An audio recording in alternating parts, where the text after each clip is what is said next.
Well,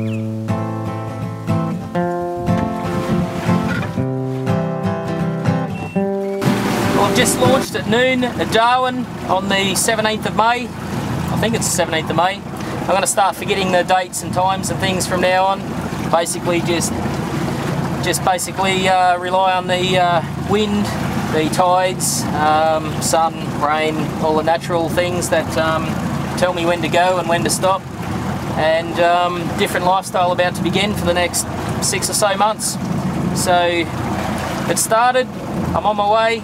I'm heavily overloaded at the moment, a bit too much food on board. I'm going to toss a bit of that stuff off, and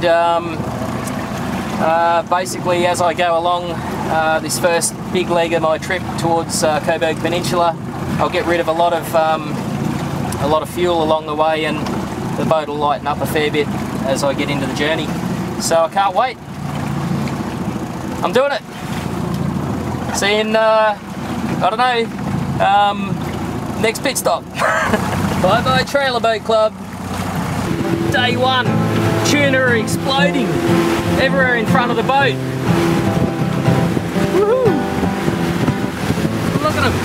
Well, the sun's going to go down in about half an hour or so. I left Darwin just after lunch today, and I've just been potting along, trolling all the way actually.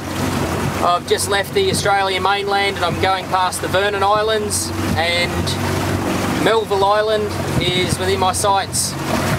I probably won't get there till about maybe half an hour after dark. So the conditions on the sea are pretty good. So I might go along the east coast of Melville Island a bit, see how far up there I can get. The wind is going to pick up about 5:30 in the morning, thanks to my good friend Tim Newman in Darwin, who got the last text in before I went out of Telstra range. So see how far I end up tonight, see how I feel. But so far, very good. Well, I spent last night at Cape Keith, a little creek just on the northern side of the Cape. That's on Melville Island. I didn't get there till 4:30 this morning. So I had a bit of a sleep in, and the winds picked up all day today. They should have dropped off about 3:30 this afternoon, but they're still a light breeze, but the sea is fairly joggly. I'm about 20 k's away from Coburg Peninsula. I can just see Cape Don now in the distance, and I'll get there sometime after dark tonight. Hopefully the sea will settle down a bit more as I approach Cape Don. I've been told the waves stand up to meet you there, so I don't really want to meet them in the dark. And tomorrow, if I find a good place to anchor tonight, tomorrow I'm looking forward to doing a little bit of fishing and see what we can round up. I've heard the Coburg Peninsula is pretty good, so let's see what happens.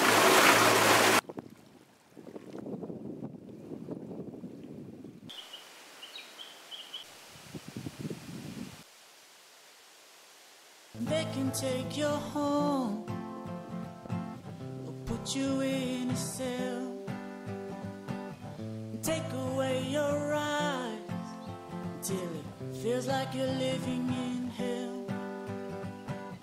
They can try and take your mind and tell you who you ought to be. They can try and hide divine, provoking insecurity. Hello? Anyone home? There is one thing you cannot take. Well, it looks like Cape Don Lighthouse is fairly well deserted. This looks like the resort as well. Cars and boats and everything just left around, shoes left at the front door, so no one home. It's just been abandoned. Can't seem to find anyone anywhere, so oh well, that was my trip to Cape Don. Well, bye-bye to Cape Don. Pretty sad to see it abandoned like that. It's a bit of a pity. Looks like a great place if it was all up and running. But definitely no one there now. Definitely abandoned, and very sad. So is the fishing. The fish have abandoned Cape Don as well. There's none on my sounder, and I might keep going around the coast of the Coburg Peninsula till I get to Seven Spirit Bay. Hopefully the fishing will improve there.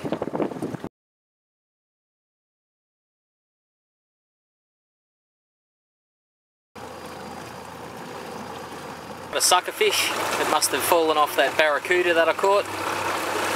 I'll just put him in a bit of water and watch him swim around, and then I'll let him go. What a cool island. You can run around it in about 2 minutes, I reckon.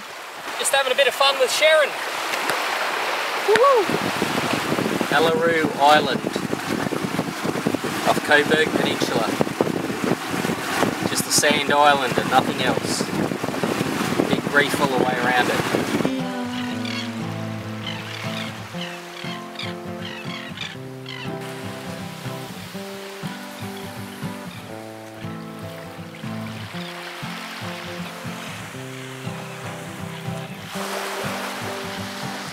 Some work real hard to get their children fed. Yeah. Some don't work at all.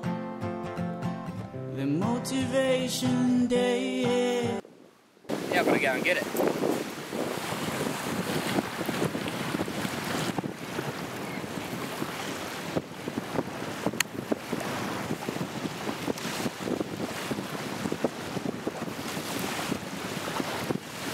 Nice way to start the morning. I'm at Seven Spirit Bay. I've just arrived, and hopefully my 200 litre drum of fuel's here. Otherwise, I'm staying here. Hopefully Andy from Shore Barge, he sent out my drum a couple of weeks ago. With a bit of luck, I'll soon be fueled up and a bit of rest and relaxation here, and head off again for more Crackers adventures.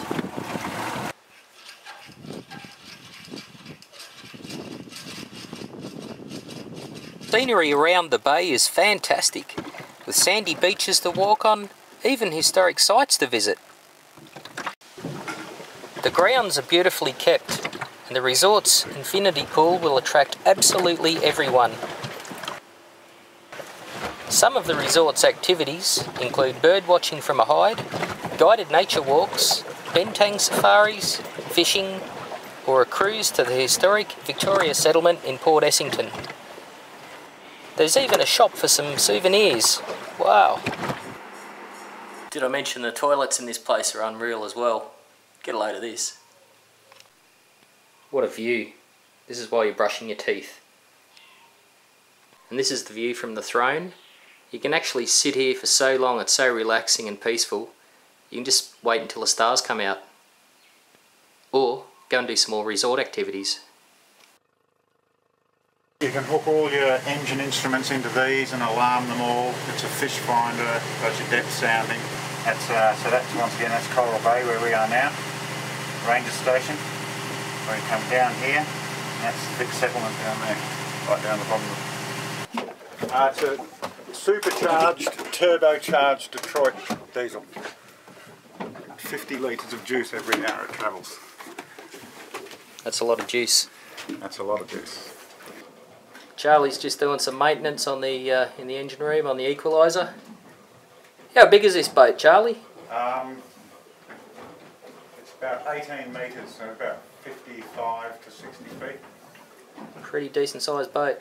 How many passengers can you fit on it now? In inshore waters, I can hold about 30, 35.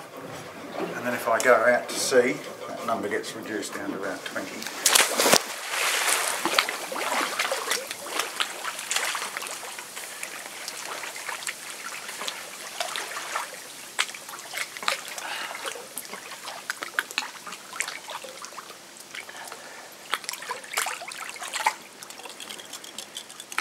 What a great place to have a raspberry cordial.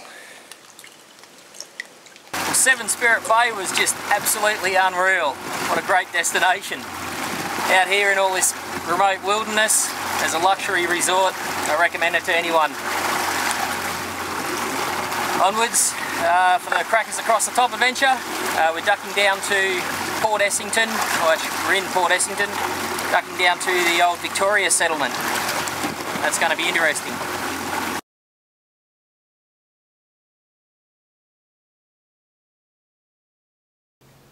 Well, the settlers were well prepared for winter with their Cornish chimneys, but winter never came. There's only two seasons in Australia's remote north: the wet with its build-up and the dry.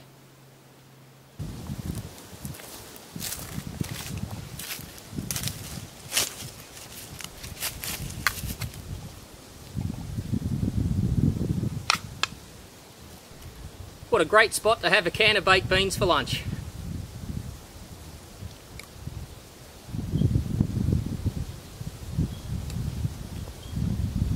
Ocean views.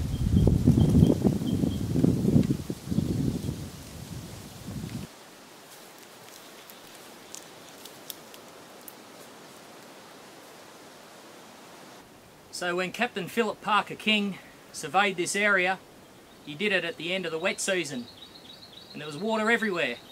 But when they came to set up the settlement, they found out the hard way that this area in the north of Australia has a long dry season. Subsequently, they had to dig a lot of wells like this all around the settlement just to keep a supply of fresh water. Now I haven't even walked around the whole settlement yet. I've already had 3 litres of water myself. I'm quite worn out. Imagine how it was back in the day. Now I've got to get out of here.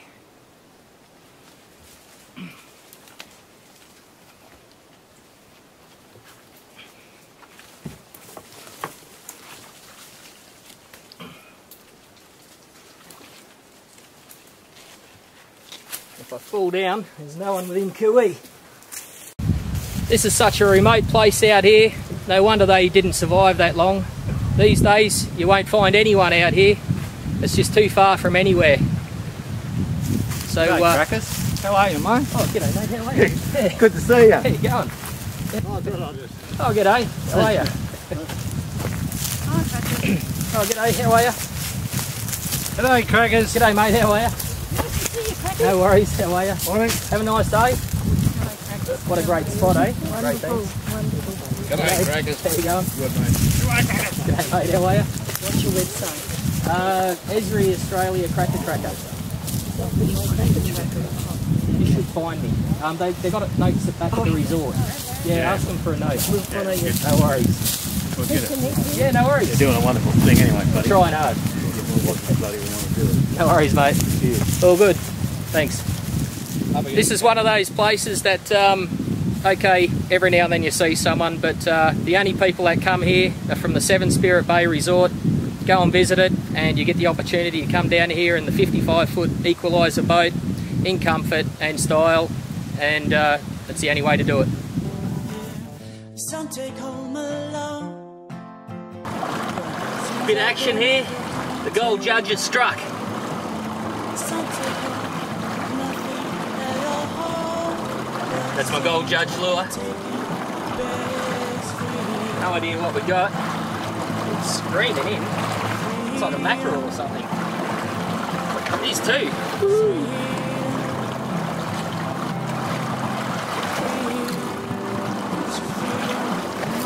Woo. Look at that. Little mackerel. Well, that's going to be a treat for lunch. Stoked. Sunset's on its way at Port Essington. Beautiful, beautiful day. The sea's flattening off here in the bay. Just thought I'd clean my teeth.